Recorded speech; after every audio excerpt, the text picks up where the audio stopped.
All right, all right. How's everyone doing? It's cold where I am. I'm usually in Los Angeles, but happen to be in Minnesota at the moment. It's like 9 degrees last night. So excited that we could bring everyone together, even though some of you I know are probably in the middle of your holidays already.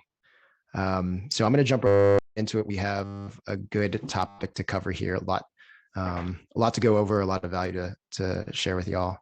And I always want to leave 10 to 15 minutes of Q&A. So I'm going to jump right into it. Good to see a lot of familiar faces. Angela, thank you for coming. Platon, Ronnie, Namu, really good to see all of you. All right, let's jump right into it. Some of you are going to be slightly bored about the first two slides because I always start with these, but I know there's some new faces in here. So definitely going to start off here. So I want to give you guys a quick introduction on me so you have a little bit of context around what I'm talking about, why I talk about the things that I do. Quick background on me is started my career in technology, ran the new media product group at MLB.com before becoming a venture capitalist at Graycroft Partners. Was there for about 4 years before transitioning onto the operating side of things. I was a co-founder of venture-backed startups twice. The last co-founder and CEO of a company called Tape, raised a couple $1 million from top investors in the Valley, had a small exit last year before I started transitioning to doing the work that I do. Along the way, I was a visiting professor at the USC Marshall School of Business in their venture capital module, and I became Silicon Valley Bank's internal fundraising coach at Adamant Ventures. It's a firm that I started last year. It's focused on creating different types of media between podcasts, videos, newsletters, workshops like this, and fellowship programs, all designed to try to make fundraising, which is inherently a very difficult black box topic, making that easier, more accessible to as many founders as possible. So I'm excited to jump right into this. This is a new presentation for me, so excited to get your feedback on it as well. And I start all these presentations with a sort of disclaimer about any kind of advice you give, but very particularly around fundraising and startups. And here's the disclaimer. In anything in this game around startups, especially fundraising, for almost any topic worth pontificating about or writing a tweet about, you're liable to find two equally credible sources that will give you 180-degree opposite points of view. Here's a great example. This is Andrea Funston from Basecamp and Mark Suster from Upfront Ventures, and they're talking about data rooms. Essentially, whether or not you should share a data room and when you should share data rooms. And they have the exact opposite piece of advice. One person is saying share a data room immediately for transparency, and the other is like never share a data room until the very, very, very end. And so what I tell people is in any advice that you hear, even mine, especially mine, maybe, you're always going to want to kind of dig a little bit deeper and kind of understand first principles around why people give the advice that they give, because you never want to be in a place where you're just blindly following a playbook and you don't understand why, because the moment it changes and the moment there's a little bit of variation, it's going to be hard for you to be very creative about it and understand why you're doing these things. And nothing is ever so black and white and exacting that it'll always be the same. So try to understand these things.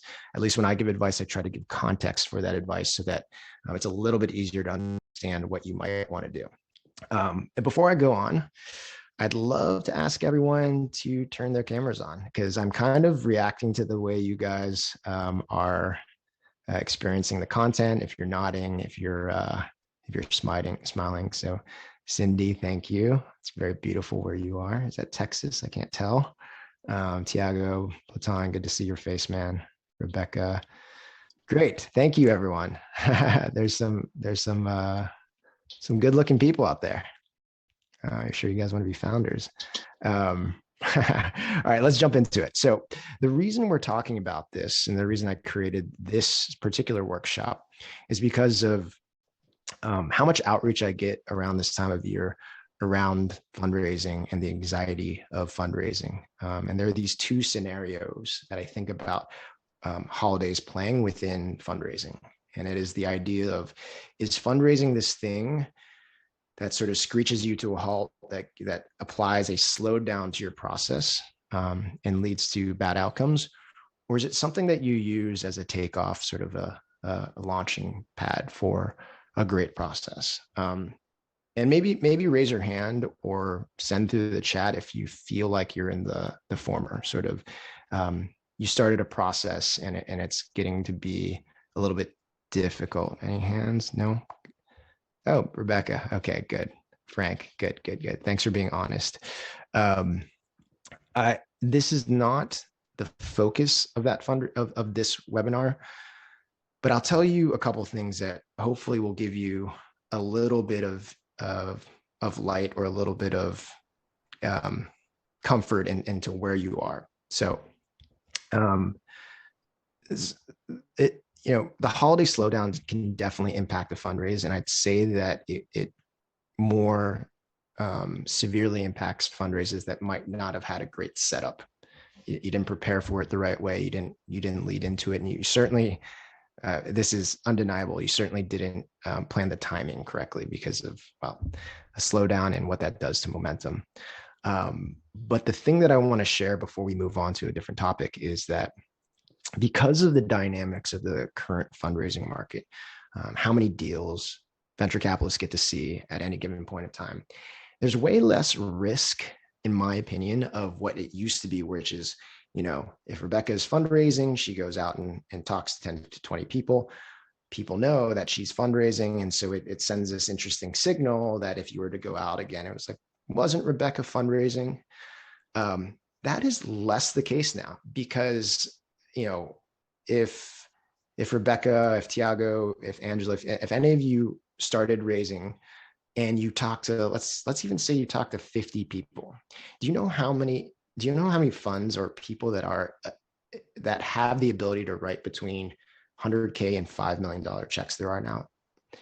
It's incredible how many entities there are, between solo capitalists to micro VCs to syndicate funds. And the point is that whether or not you have to talk to a fund again or you have to go create a new process, it's actually fairly easy to restart a process with a light narrative that, you started talking to a couple funds late in the year just to create relationships and understand, get some feedback, but you really wanted to hit the ground running in January. So I'd sort of reset all of your thinking around that, which will allow you to use the content in today's presentation to really prepare for what the future will bring. So we're going to talk a little bit about what it means to use this slowdown as a jump off point for the next year. Okay. So before we get there, I want to make sure that we level set everyone in the room around what VC analysis means. What does it mean for a venture capitalist to really be thinking about, is it Alexander's company a company that I want to invest in?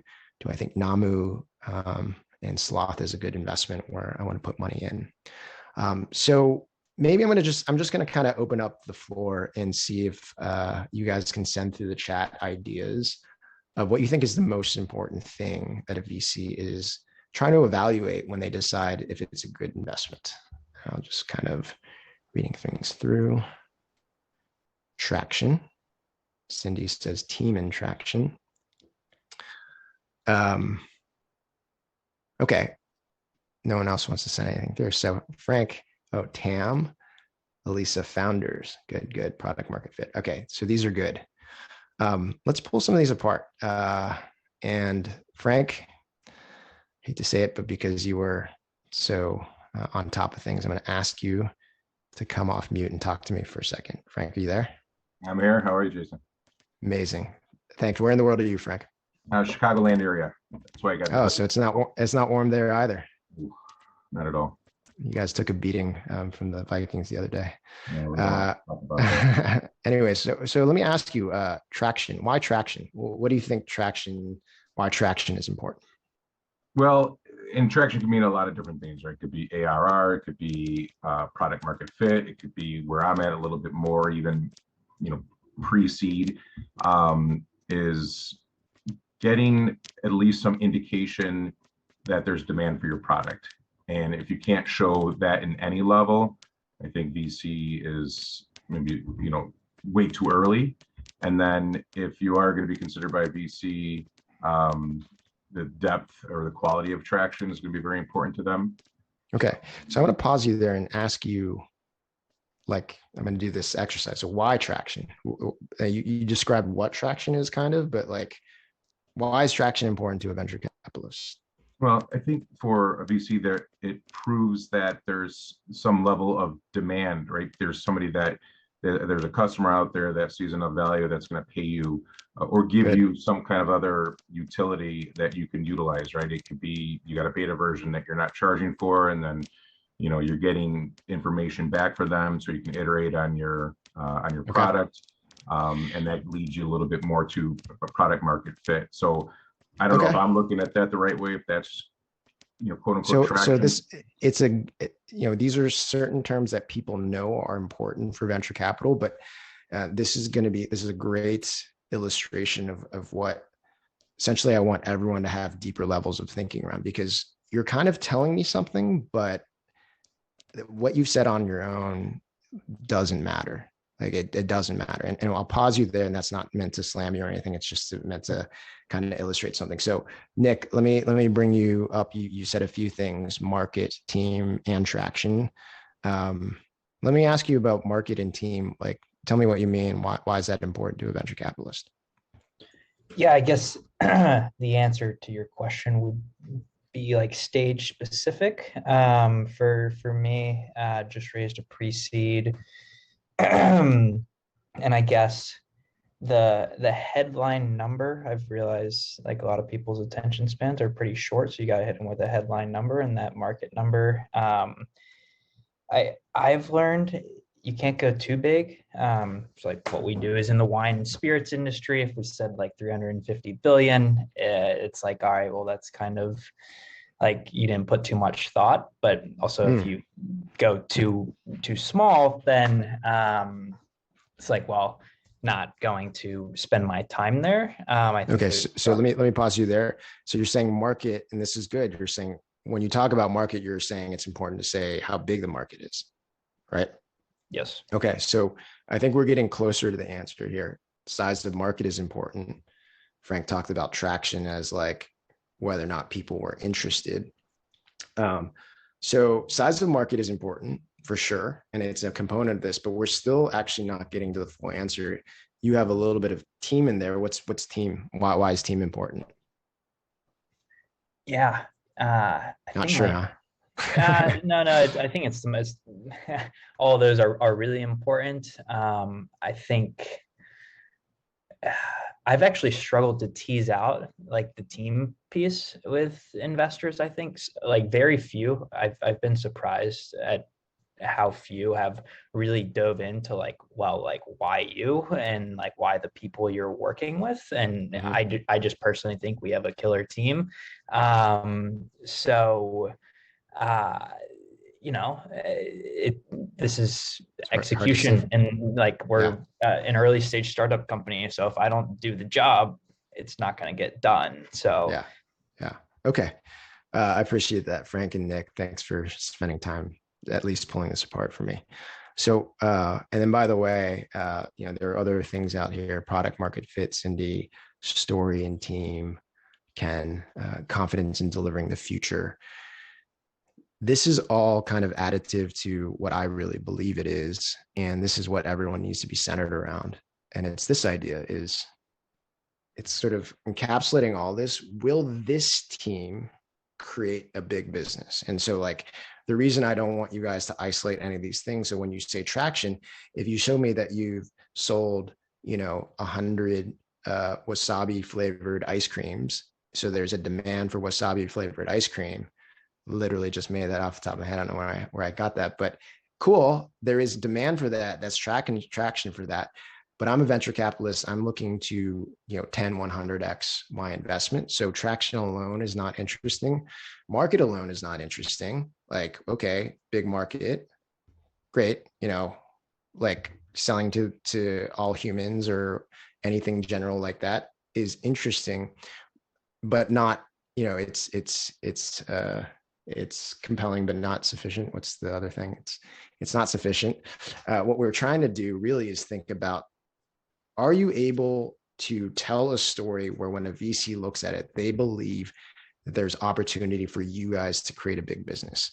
And the more interesting thing around all of this is that most of this is done with very little data, very little data. Even at the Series B, Series C, where you do have some data, most of that data can't be extrapolated to infinity. So when you go before that in Series A, when you just have, an initial, 1 or 2 years of data, and you go to the seed or you go to the pre-seed, you're going less and less and less data. And so when the right VCs are looking to answer this question, will this team create a big business? What they are trying to do is pattern match against all the things that they understand or they believe are important to getting there. Will they find product market fit? Do we believe this team can find product market fit? Is Jake inspiring enough to hire the best possible team? Is he the type of person that will inspire market to follow his lead if he's creating a category? Do they have the passion or the commitment to even this space to when they run into walls that they're going to keep going? This is not just a science experiment for them. This is not just an opportunity to put another logo on their resume. Like is this person really interested in doing these things? And so when we think about trying to convince a VC, it's like, okay, limited data, limited time with them. Can we convince them to make the jump and assume that Ronnie is going to be able to do all these things? And this is part of the game, right? This is part of the game of adding as much signal to a process as possible so that things start happening. Okay. So that is the level setting that I want to make sure everyone has when they think about fundraising, because I think people take a much too sort of numbers scientific approach to some of these things and don't realize what this is at the end of the day, which is convincing a set of humans to make a decision. Okay. So this is a diagram I put together. It sort of represents what I believe the fundraising process to be. And these are dominoes. And some of you may or may not agree that this is what fundraising is. I'll tell you, having been through a bunch of these on both sides of the table, that it is what it feels like. Almost always it feels like this. So if you agree with me, what do you think the most important part of this diagram is? And I'll give you a hint. It's probably not going to be the middle dominoes. It's probably going to be the head domino or that last one with the money bag on it. Anyone want to take a guess? First domino, last domino? Yeah. This one is fairly obvious. Platon is probably cheating, having spent more time with me than others. Trichet, good job. It is the first. It's 100% the first. It's this idea that there's no definites in any of this, right? Like I said, because we're not extrapolating to infinity, someone taking a bet on any of you has no idea whether it's going to be a success or a failure. But someone has to take the first leap and send the first signal. So what fundraising to me is all about is about creating as much signal and as much pressure around that head domino to help push it over and have everything start moving in the right direction. Okay.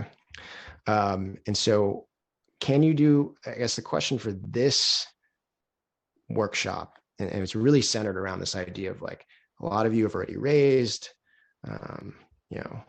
Nick, you said you raised a pre-seed. Your next round might be 3, 6, 9 months. But are there things that you can do far in advance of a fundraise that will make fundraising easier in the future? And I'd say, yes, there is. And there are things that you can do. And so I put together this framework. We're going to walk through a bunch of projects. Call it the You Can framework. Kind of cheesy, but it worked. It works. The letters work. And so I went with it. You can. So here's how I think about You Can. It's you, it's credibility, it's awareness, and it's network. Okay.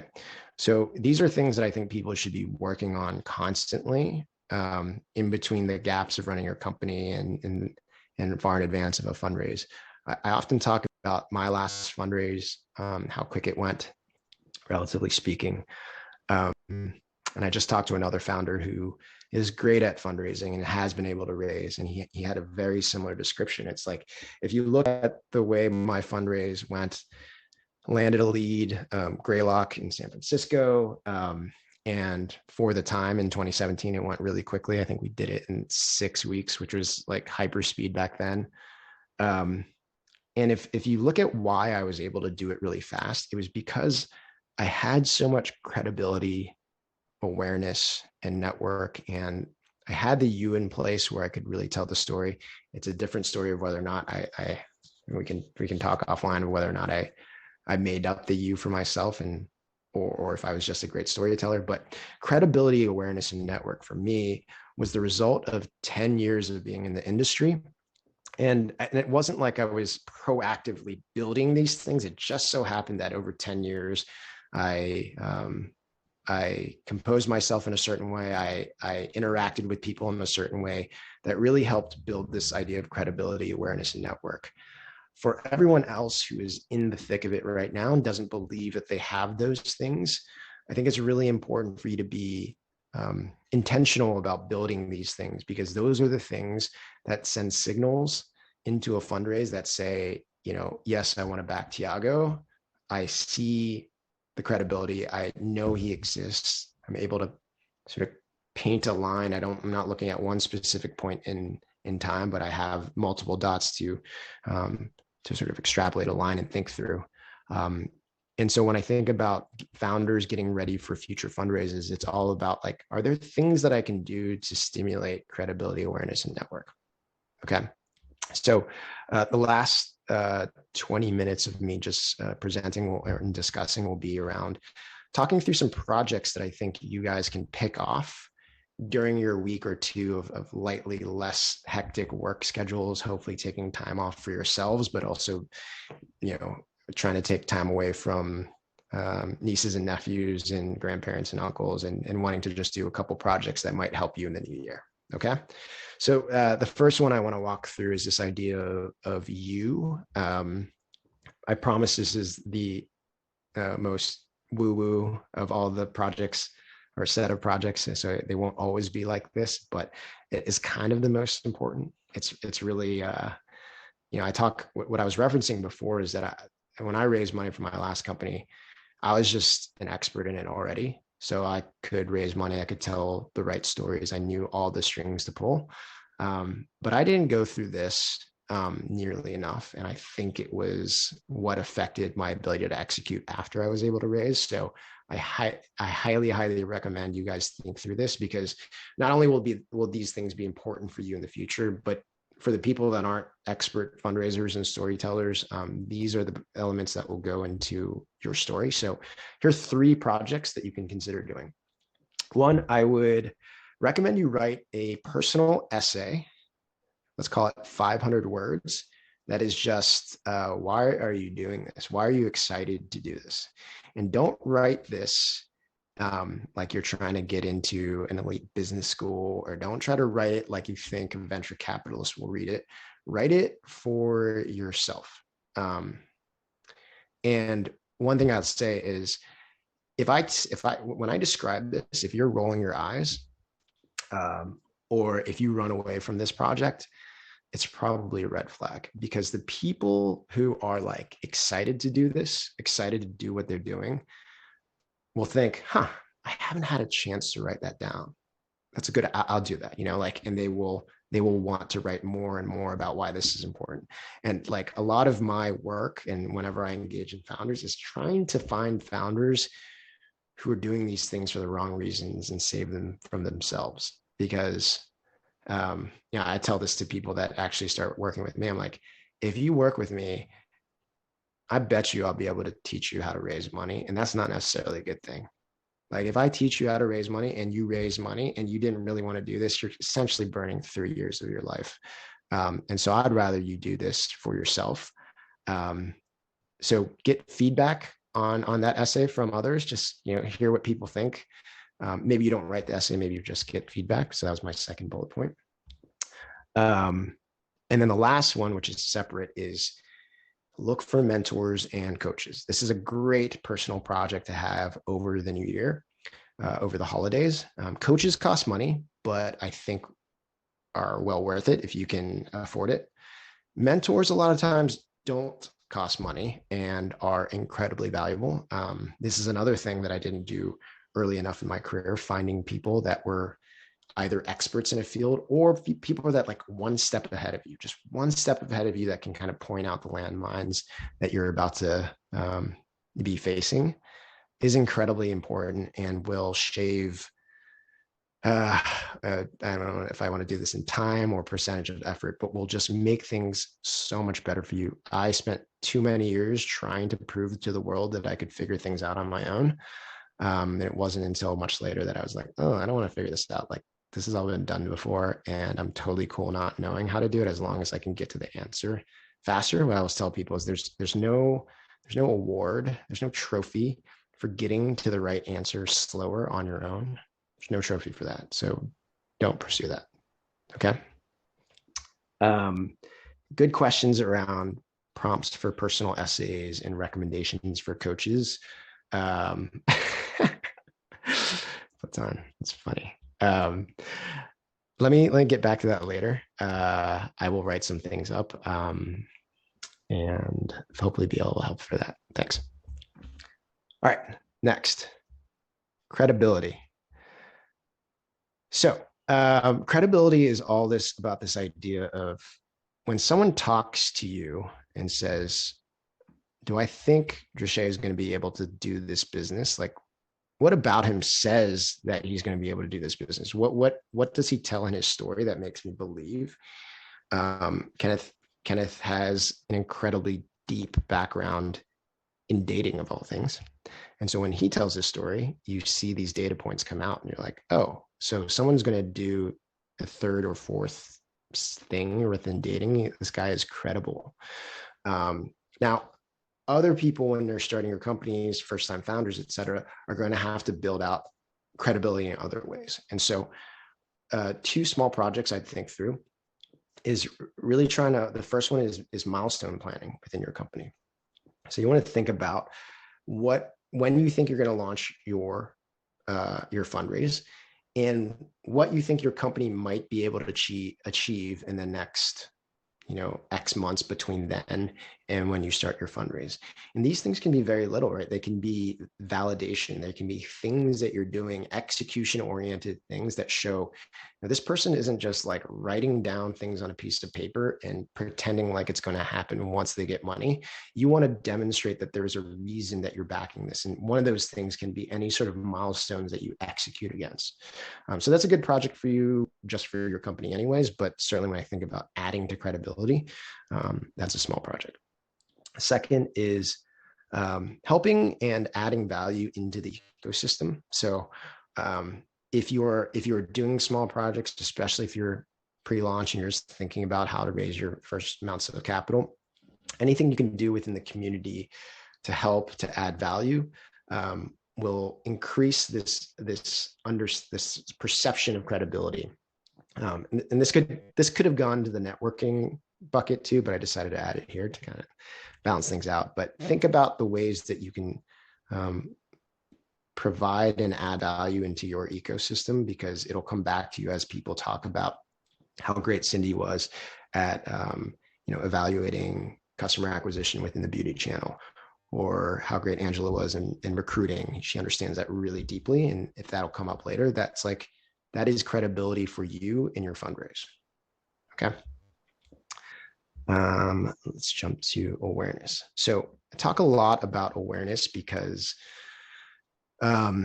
people sort of believe in this market that that fundings happen like this, and they are happening a lot quicker. And you do see deals going really quickly, like literally kicking off a fundraise and capital in the bank in 2 weeks. That is happening.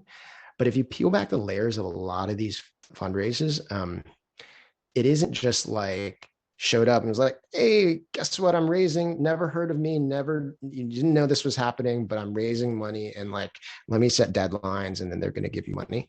A lot of times this is happening with founders who have credibility and awareness within their network, and people are just excited to do deals. So what you're seeing actually is an amplification of deals that would get done anyways, and it's just happening in a compressed time period and at larger scales. That's what I'm seeing in the market. And so what I tell everyone is, you might believe because you see these things happening that you can just show up and be like, I'm raising, invest in me. But I'll tell you, like, when I see deals that come around like that, you do feel the pressure of wanting to do these things, but they're like, you know, the best investors think about this as a bus stop. It's like, shit, like Gustavo, like, that's a really cool deal.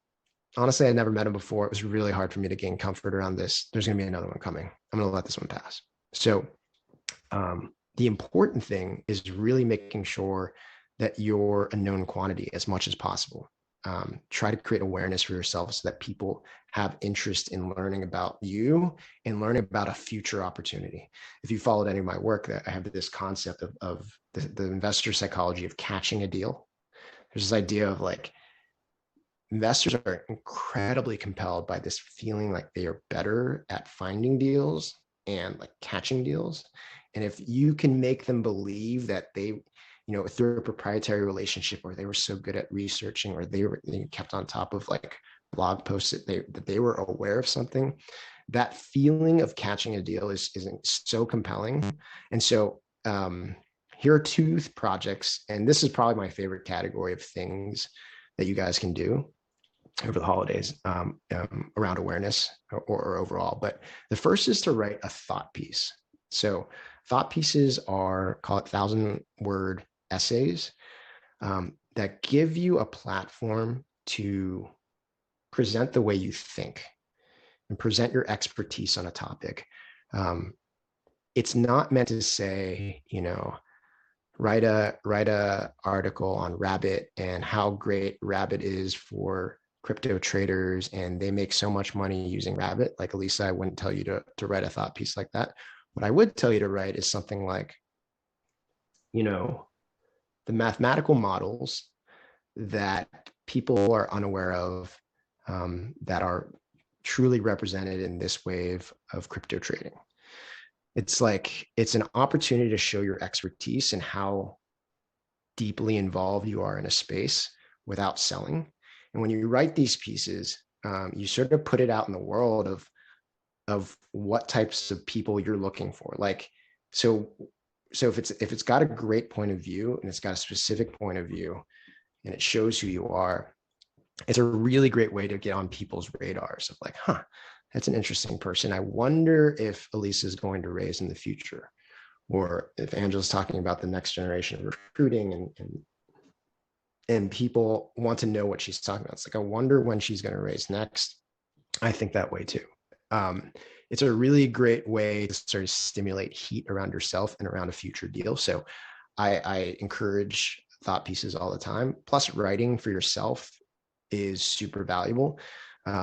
You know, it's sort of two birds with one stone, because you're trying to create awareness for you for investors, but each and every one of you is going to be dealing with a bear of a recruiting market. And so writing thought pieces, things that allow you to attract talent to your company is also really valuable. So if you have an idea for something you want to write, I would highly recommend you write it. And we're going to be putting out some frameworks around how to do this in the future. The second piece, the second project, which I think is something everyone should do. It's personally very gratifying, but also has some professional value to it. So in the last newsletter essay that we published on Friday was all about this holiday pro tip, and it's a holiday gratitude practice. Less woo-woo, it actually is just really tangibly awesome. So a friend of mine is the founder of Journey Meditation, and Angela, you might know him, Steven Sokoler, David's brother. I spent a New Year's with him, and he spent like 3 to 6 hours New Year's Day just going through his phone, texting people one-off personal messages saying like, hey, Angela, just want to say Happy New Year's and really happy you're in my life. Like, or if they were if they had deeper relationships, mentioning something, and just go one by one, sending messages. And I started picking up this practice, not really with any sort of professional sort of benefits in mind. It was just like, I remember how it made me feel to get those texts from him. I was like, I want to do that more. But it is a real awareness campaign as well. And I hate to like make something that is very personally touching, something that's also, professional, but it is. And so I'd highly recommend you think about spending a few hours on this project. I wrote out a little bit more detail on how to do that in the article. So in case you want to read that article, that's a QR code that you can scan. But essentially it's like, find all your contacts, organize them either through a, what's that called? A mail merge template, or just going through your phone, copying, pasting a template, an iMessage on your computer, and send people notes. Tell them you said hi, express your gratitude for them being in your life.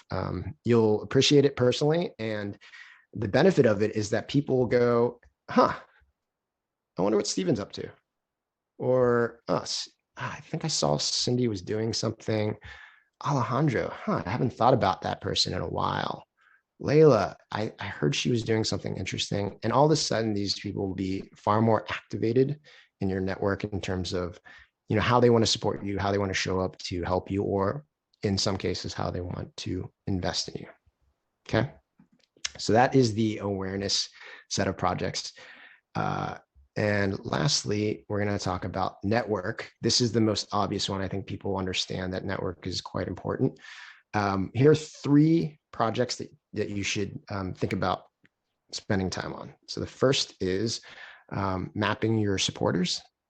This is going to be really helpful when you start actually executing your fundraise, but when you're building your network or trying to find introductions, you really should take an intentional effort of going through all of your existing supporters and figuring out who they are. So that means creating some sort of spreadsheet CRM document that's just you looking through all your LinkedIn contacts, all the people you've emailed over the last couple of years, your social network contacts, and just be like, hey, would I reach out and ask Andre for something? Would I email him? Would I tell Bijoy? Would I email him and say, hey, I just published this thought piece. Would love for you to read it or like it. That would be really helpful. That effort would be really helpful. So I would highly recommend you guys map your networks. Dinner planning. So I have a friend named Eric Sue. He's the co-host of the Marketing School podcast, runs Single Grain. He's one of the most powerful networkers I've seen. And he happens to be a pretty intense introvert. I, funny enough, am an introvert too, but I'm like borderline extrovert introvert. He's an intense introvert, and he uses dinners as his hack to grow networks. If you happen to be extroverted, you're going to love this. So I have used this in the past. I would plan a dinner in your area. I would think through the other leaders in your space that you want to get together. And if you bring together, call it 5 to 20 people for a dinner, and hopefully those are people you don't know very well, it'll be pretty easy to sort of galvanize people around a themed dinner.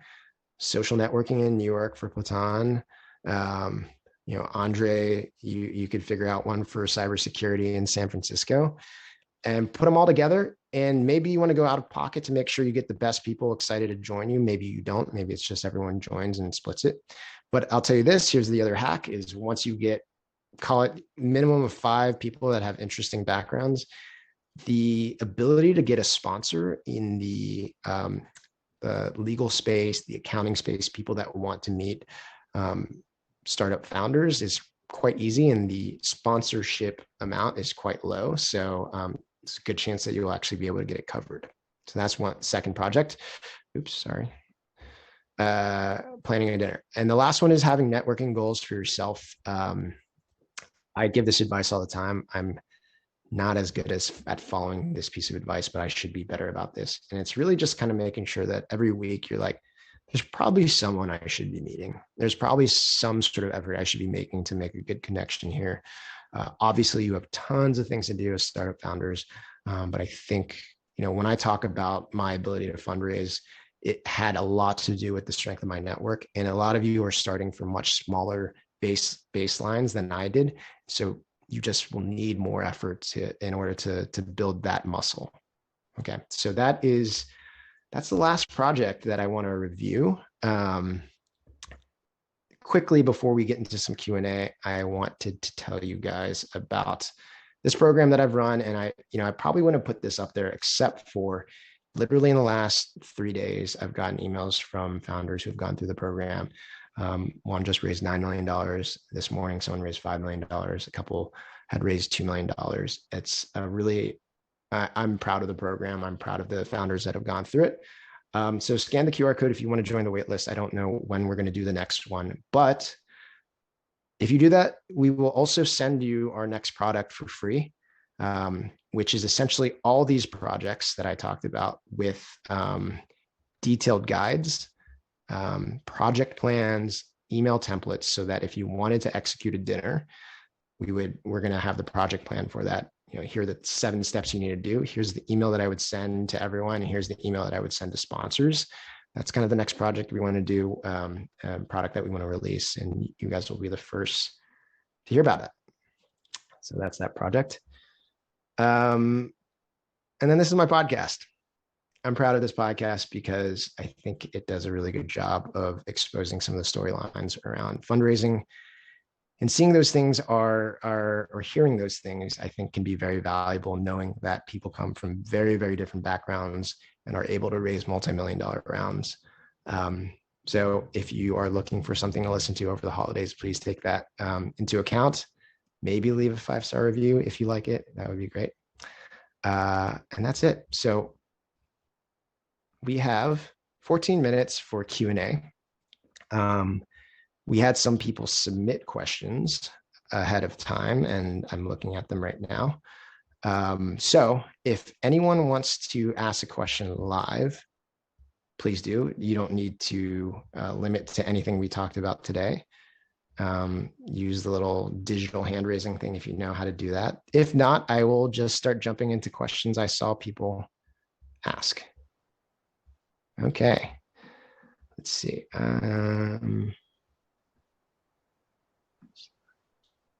All right, so storytelling. A lot of people asked about narratives and storytelling. Jashay has a question. I will tell you this. Storytelling, there's a lot of work that can be done around storytelling. I have a couple essays on that will help, that we can send through. One of the most important things for y'all to do is try to tell a story, and you can use decks as a framework for this. Try to do this in the most concise way possible. It's much better to be forced. And I have this rubber band exercise that I bring people through. It's like, I want people to give me a 6-slide deck. Sometimes I say 5 or 6 slide deck. And the point is to stretch you beyond what you're comfortable with. Can you tell your story in 5 or 6 slides? Once you do that, then I'm like, okay, I'll let you add a couple slides to like grease the wheels to make that story. But you should be trying to tell your story in 5 to 6 slides, and then get a lot of feedback, because everyone here is way too close to their business to really be able to tell a compelling story from their heads. They will always tell it in a way, because you always think that this detail is important, that detail is important. And I promise you that you're probably adding way too much to it. So make sure you get feedback from other people. All right, Trishay, could you come off video and mute and ask your question, please? Yes, sir. Can you hear me? Yes, I can. How are you? I'm doing well. Thanks for asking. So my question is with regards to feedback from mentors, advisors, kind of people in my world, as you kind of suggested. One of the things that I've found is obviously when asking kind of open-ended, give me feedback, that's not very productive. And a lot of people will be like, I'll do that at some point. 6 months later, if they haven't done it. So being kind of very prescriptive of, hey, what do you think about this? These are the kinds of things. And I think there's feedback I could get for all sorts of things in terms of how I operate the business, my feedback. I'd love to kind of hear if you have suggestions or prompts of how to make it thoughtful, constructive, maybe scoped down to get the most out of it.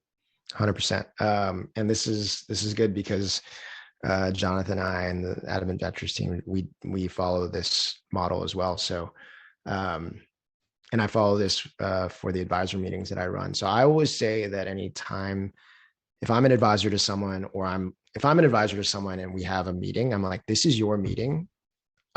You need to make it as you need to make it as structured as possible. So that's one. Right. And so when I think about that too, when I'm looking for feedback, we have this approach where essentially, we're not experts in almost anything that we're doing right now, other than the content that I tell.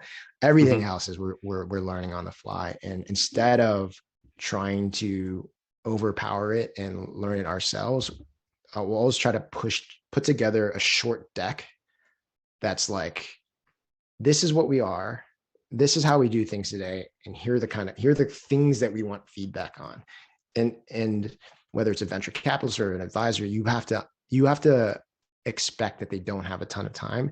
So you create the deck in a way where if they didn't prepare for the meeting and you just walk through the deck, they would read the deck and they'd be able to, through their expertise, just say like, oh, just this is what you should do. I don't love this. This is what I would think about. So I'll pause right there and just see if that's kind of if that gives you a little bit of insight into an approach that I like. Okay, so if I'm understanding correctly, say I'm looking for feedback specifically on my leadership style or my founder style. It's here's where I am. Here's kind of what's working. Here's kind of where I would love some feedback, and put in maybe a deck and solicit some feedback. Yeah, exactly. Structured, short, and less words. Like everyone that is going to invest in you, give you advice, etc., doesn't have time to read. All right. Hopefully that's helpful. Kenny, how are you doing, man? Thanks. Good, Jason. How are you? Good to see you. Where in the world are you? I'm in Washington, D.C., back with the family right now after the last quarter in New York and then Miami for Q1. But we met on one of your previous webinars. I have a mentorship platform called Mentor Pass where we work with early stage founders. We're going in and raising our first round in February, and I've been kind of following the Ryan Breslow playbook from his book. And right now in the intros process where I'm meeting with a lot of investors, kind of filling up top of funnel and then running a really tight process in February. And I wanted to get your thoughts on kind of numbers for that type of process. If we're trying to fill up top of funnel, we've got 30 funds in a CRM right now. We're trying to get that to 50 so that when we go into our intense fundraising process, we have enough kind of deal flow coming in that how much are you raising? 2 million. So not a big round. You're not going to love this, but I think it has to be 100. I think the number that I push people to, at least in the research phase of like, who are the funds or who are the investors that would take a look at this that we should try to get warm intros to. And it usually looks like this. It's like 100 on the list, reach out to all the people to try to get warm intros, work your balls off to do that. Then it goes to 50 of even like getting connected. Then it's like 30 of first meetings. Then it's like, then you kind of want 20 in the 15 to 20 in the mix. If you start at 30, you're going to be at 10. And I'm telling you, like, funds are hypercritical now because they see so many deals. And so they believe that they can see something that's perfect. Like, I talk to investors all the time in the early stage, and they're always like, is this the one? Is this the one to do the mentor program? Like, it's not like, oh, mentoring, that's a cool thing. It's like, I've heard of 3 or 4 people doing stuff like this. And is this the team? Is this the one? If not, we will look for the one, or we'll catch it on the upside or on the upswing. So it's getting to be more of a numbers game than it used to be. Okay, awesome. Thanks, man. No worries. Let's see. Anyone else? Let's see.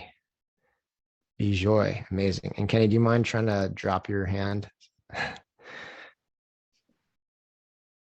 are you, Bijoy? I'm good, Jason. Yeah, good to see you. Sorry, I can't turn on my video. I'm recovering from a minor operation. All good though, nothing serious. Good. As always, super valuable session. Thank you for doing this. As you know, I'm racing to ship my beta in Q1 and launch our app in Q2. I just wanted to get your advice, guidance. As I'm planning to send some investor updates, so kind of build that momentum. As a pre-revenue stage or a pre-funding stage, how should my investor updates, kind of a not list, whether it should be a periodic updates, a milestone-based updates. What should be that not list? What I shouldn't be doing? If you have any perspectives on that. Yeah. So is this an investor update to existing investors or an investor update to potential investors? As you said, I've curated a list of potential investors, that 100 list, and I have created a database where I've also kind of that initial introduction, get to know session. So I'm just trying to give them a periodic updates that this is what we are getting towards. Yeah, I mean, it's pretty high level question. I'll give you a high level answer. This is one of those things that a lot of people have different opinions on. I don't love regular investor updates sent to random lists of people.